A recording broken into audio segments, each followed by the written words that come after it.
A blessed day po mga ka-truth seeker. Welcome po sa Unlearn Error, Spread the Truth. This program has two purposes: that we may unlearn Arminianism, humanistic views, and that we may spread unpopular but biblical apostolic doctrine mga ka-truth seeker. Soteriology po tayo, Faith Saves is an Error, Part 7 na tayo mga ka-truth seeker. Reasons why faith saves is error. Na-discuss na po natin ang 10 dahilan bakit ang faith ay hindi nakakapagligtas, contrary to the belief of many Christians today. Continuation po tayo, faith saves is an error for number 11 reasons. Through spiritual birth, we enter the covenant of works and receive. Through spiritual birth, we enter the covenant of grace and receive the provision for a Savior or salvation. Tanging ang biblical spiritual birth po ang makapaglalagay sa atin sa ilalim jurisdiction ng covenant of grace o gospel of salvation. Ano nga po ba ang spiritual birth, regeneration o sanctifying of the Holy Spirit? Ang spiritual birth, regeneration, sanctification of the Holy Spirit ay nagsisimula po sa pananahan ng Espiritu ng Diyos sa atin. Ezekiel 36:27, Romans 8:9. At sa makapangyarihang kilos ng Holy Spirit na pag-isahin ang Espiritu natin kay Jesus. Romans 8:9 pa rin po. At sa spiritual union with Christ na ito ay dadaloy sa kaluluwa natin ang eternal life na nag-uugat kay Jesus at mabubuhay ang Espiritu natin. Romans 8:10, 1 John 5:12-13, Ephesians 2:1. At sa puntong ito ay malaya na o wala na tayo sa jurisdiction, autoridad ng covenant of works, at tayo ay napasa ilalim na ng covenant of grace, tayo ay ligtas na. Nakamtan na natin ang kaligtasan at lahat ng spiritual blessings in spiritual union with Christ. Ephesians 1:3, Ephesians 2:8. Ang naborn again na, regenerate sinners o nakaranas na ng spiritual birth ay under the authority of the covenant of grace o gospel of salvation na may pananagutan sa Diyos sa usapin ng termino at pangako nito. At ang termino sa covenant of grace ay ang electing love ng Ama, ang redeeming grace ng Anak, at ang sanctifying power of the Holy Spirit na makakapagligtas po sa atin, hindi faith natin. Napakahalaga po na manawa natin na sa spiritual union na ito ay napasa atin at dumadali sa ating spirito ang righteousness through holiness ng ating Panginoong Jesus. Ephesians 4:24. Pati na ang character virtue ni Jesus ay dumadaloy sa ating renewed living spirit.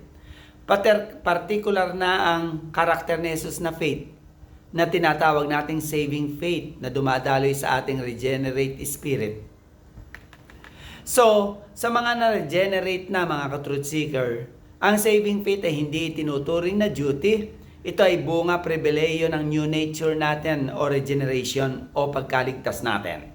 At kapag tayo ay na-regenerate na, naligtas na, nagkaroon na tayo ng karapatan, warrant, autoridad na saving mananampalataya. So ang faith na tinutukoy sa Ephesians 2:8, at sa iba pang mga talata na believe and you shall be saved, kapatid, ito ay tumutukoy lamang sa faith na mayroon na ang mga regenerated at ligtas na. Naturalesang umiiral sa kanila ang saving faith. Hindi sila naligtas dahil sa faith, ligtas na sila, kaya umiiral na ang faith. Isa pang napakalagang maunawa natin mga kapatid, ang spiritual union na ito na tinatawag na gospel law o law of Christ o perfect law of liberty, ay tanging nag-govern sa ating mga regenerate under the covenant of grace. At ang union natin with Christ ay ang gospel law, at ang gospel law na ito ay ang Spirit ng Diyos na makapangyarihang gumagawa para tayo ay magkaroon ng pagnanasa, willingness na gumawa ng mga kalooban, kautusan, palatuntunan, alituntunin ng Diyos. Ezekiel 36:27, Philippians 2:12-13. Lagi nating tandaan na ang good work, obedience to God's will o sa law ng Diyos ay kapahayagan na lamang ng spiritual fruit, regenerated spirit natin, na dumadaloy mula kay Jesus sa mga regenerate. Dahil ang Kristiyano ay wala na sa ilalim ng anumang kautusan ni Moises o sa Ten Commandments, siya ay nasa ilalim na ng gospel law. Tanong, mga ka-truth seeker, ibig po bang sabihin na wala na tayong susundin na kautusan ni Moises o anumang kautusan? Ibig po bang sabihin tayo ay antinomian o lawless Christian? Ito po ang sagot natin, mga ka-truth seeker. Hindi tayo lawless Christian. Kasi kapag sinabi po natin gospel law, ang umiiral o gumagana na sa ating mga regenerate at hindi na tayo under the law of Moses, ang pinupunto natin at ng Biblia ay ito. Una, ang spiritual union natin with Christ ay ang gospel law. At ito na ang pinag-uugatan ng paggawa at pagsunod natin sa lahat ng palatuntunan ng Diyos.